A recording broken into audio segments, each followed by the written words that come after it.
walk the journey a little bit more intentionally. And like someone mentioned, we all probably do not know the capacity or the depth of the industry that we're in. There is a joke I crack in amongst the janitorial, the contract cleaners. I said, 90% of everyone here is not in a dream job, right? Most people started that business because they didn't find anything to do. However, you owe yourself the duty of making the best of everything that you do. If you realize that in that sector, I don't know the size of the fabric care sector, but today in Nigeria, well, now that dollar has been devalued, but prior to the devaluation, the size of the contract cleaners business in Nigeria is over $5 billion. All right? Now, if you are in an industry that is $5 billion, and the industry is not, and you are not doing well in that industry, there's something fundamentally wrong.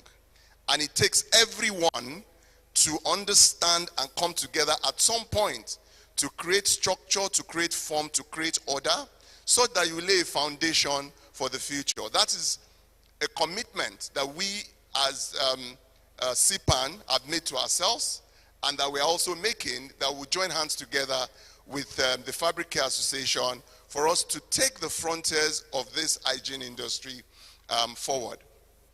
And on a personal note, this is very, always very emotional for me, because I was born technically a dry cleaner. My life today is tied somewhat, my life, my work is somewhat tied to this business. So you don't guess what my age is. About 45 years ago, thereabout, right? I was a little boy. I'm sure people are looking, 45 years ago. There are many people that are not even 45 years. But just to tell a personal story, I was a little boy living in Oshodi, you know. They used to call it Oshodioko then. So, of course, we didn't have water, no pipe-borne water, etc., etc. Our source of water was the well in our home, right? And I was doing chores for my mother. I don't know how many of you are born by teachers or nurses. You know, if you're in my generation, and your mom, hello, sis. How are you? You're welcome. How many of you know, those of us that are born by either nurses or teachers, you know what I'm talking about. God help you not to do chores. Anyway, long and short, I fell into that well. And thank God that by of everybody's effort, etc., I could hear my father stopping people from getting in. He says, the worst I want to happen is for me to have a mass casualty on my hands. If we can get the boy out, fine. If we can't get him out, I'm not going to let someone else get into the well, you know, to fetch him out. Anyway, long story short, I was rescued from the well. And then, all the money my father had and didn't have, he had to invest in getting pipe-borne water to our house from PWD. Many of you won't know PWD, but it's okay. From PWD all the way to Mafoluku, right? Because he said, okay, no more well. Now, the long and short of the story was everybody around the premises now wanted to buy water from our home. My father was an accountant. He said, I can't sell water. That I need to look for a creative way to sell water, right? And then he birthed the idea of a laundry business. Now, that laundry business is in its 44th or 45th year today.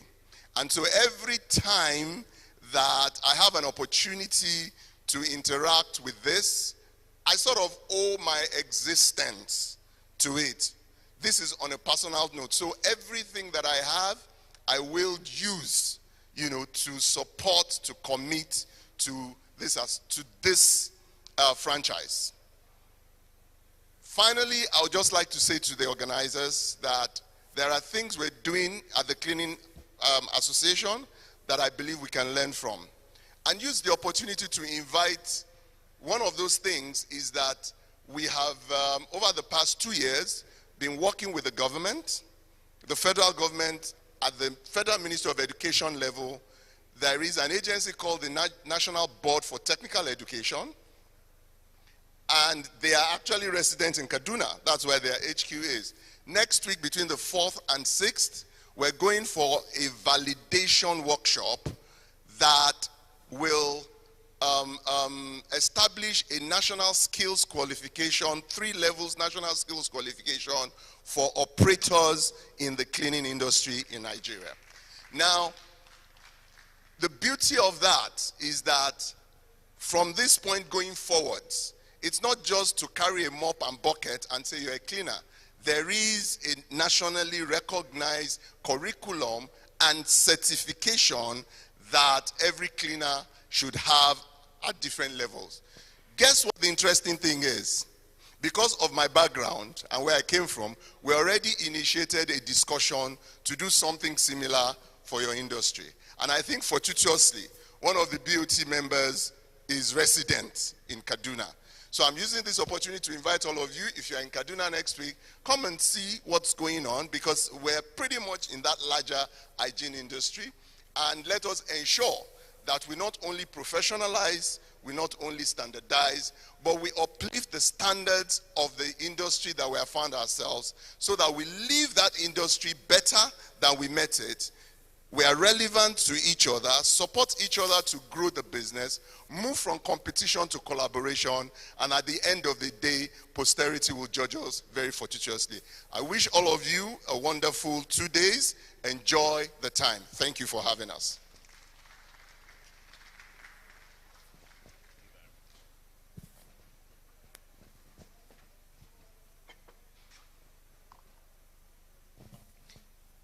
Thank you very much, Mr. Tunde, the chairman of the Cleaning Practitioners Association of Nigeria. And I like where you anchored your remarks on what you are doing in making sure there is standardization in the practice of cleaning in Nigeria with relevant authorities. Can we please give him another round of applause? Thank you so much for also your desire and willingness to partner with the FPDA. All right, so we're making progress now. We're moving over to one of FPDA's aspiration, I'm told, is to have a sector in the oldest chamber of commerce, probably in sub-Saharan Africa and indeed most parts of the world, which is the foremost chamber in Nigeria, the Lagos Chamber of Commerce and Industry. Of course, some members of FPDA are already either members of the Lagos Chamber or the Abuja Chamber. And now we have the Director General of the Lagos Chamber of Commerce and Industry here with us as part of those who would give a goodwill at this event. First off, let me acknowledge her presence and immediately invite her to come make her remarks. Dr. Chinyere Alumna, very good morning to you. My good to see you as always. Thank you for joining us. Thank you, thank you. Dr. You to make a goodwill for us briefly, please let's give her the warm applause again as she makes her way to the podium. Thank you very much. She is the Director General of LCCI. Dr. Chinyere Alumna.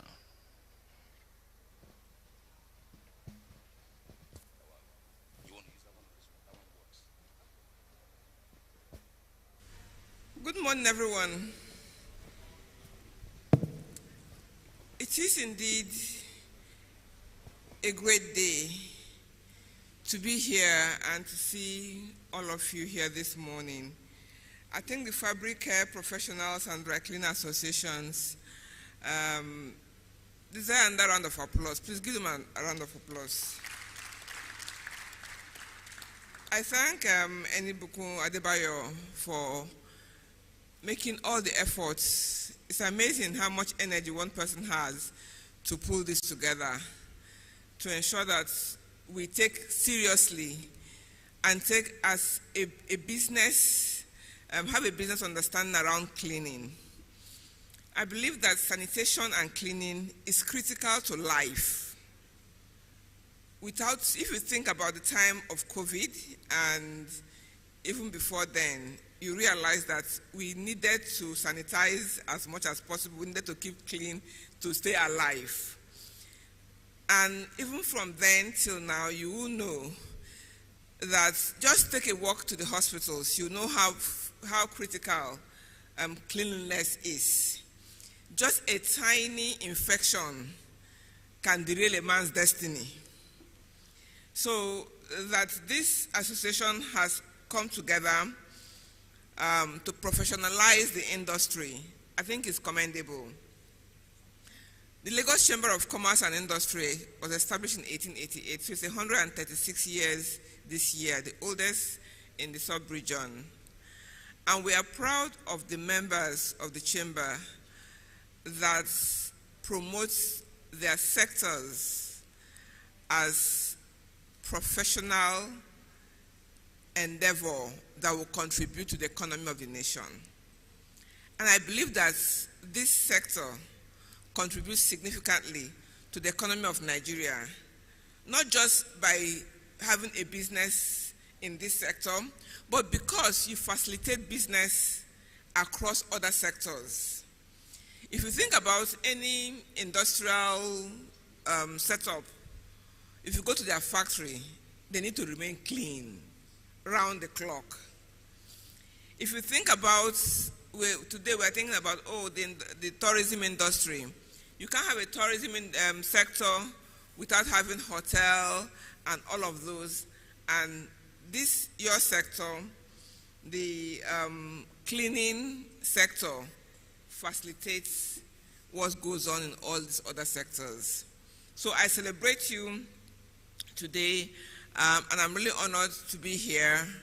I did say to the team when they came to our office to talk about this show that I think it's a very laudable thing to do, to attract attention to this sector, to attract investment in this sector. So let those who are playing in this sector understand that they can't play small anymore, and that they need to expand, they need to grow. They need to professionalize even their little establishments for the growth that is coming. Because as you attract attention in this direction and the investments come looking for you, you have to be ready.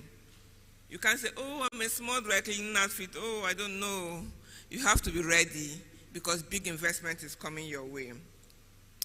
I believe that today, and I did say to them that at the chamber we have about 26 sectoral groups, because we believe that when you come to capacity building, it comes to advocacy, that there are some things that you can't do on a general basis. A lot of things will be done sector specific.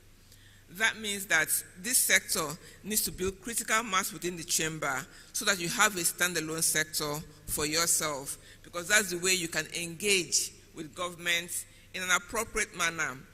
Once they're releasing guidelines and policies that affect you, but not affecting you positively, you have a right to speak. But sometimes, as a small business, you can't stand up and speak against something that the regulator has put out there.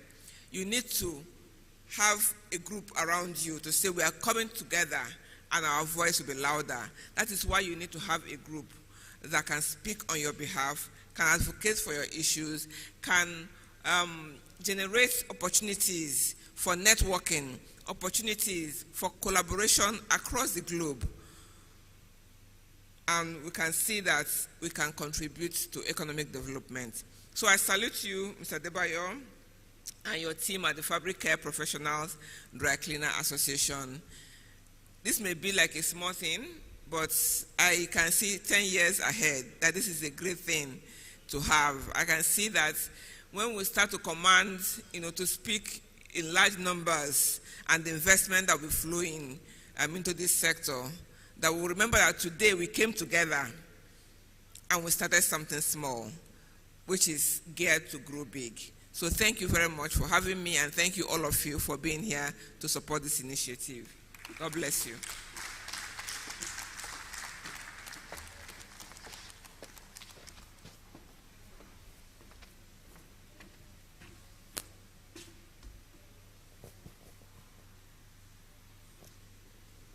Thank you so much.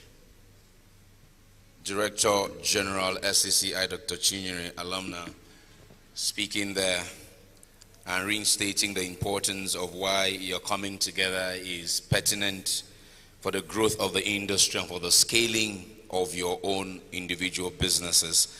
Let's please appreciate her with one more round of applause. Thank you very much. Okay, so we're going to, as I did say earlier, that we're going to tweak our program a little bit. So we're just going straight now into our very first presentation. We're going now into our very first presentation. And the first presentation is on the topic, the imperative of constructive feedback and effective dispute resolution mechanism in the dry cleaning industry. And to guide us through this presentation, your board has found a renowned expert, a seasoned expert, an astute arbitrator and mediator himself to do us justice in this discourse. He's a practicing arbitrator and mediator, holding fellowship of the Chartered Institute of Arbitrators, the United Kingdom, and the Institute of Chartered Mediators and Conciliators, ICMC, with much experience acting as sole arbitrator, presiding arbitrator and counsel in commercial arbitrations, and mediator in labor, commercial, family, and communal disputes.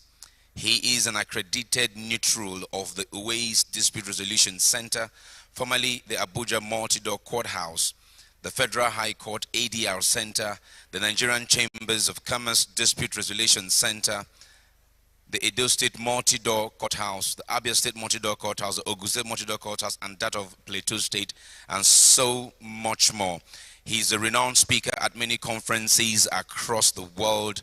He is sought after in many parts of Africa, Europe, and the Americas. He's a senior and founding partner of Greenfield Chambers. He's also the president of the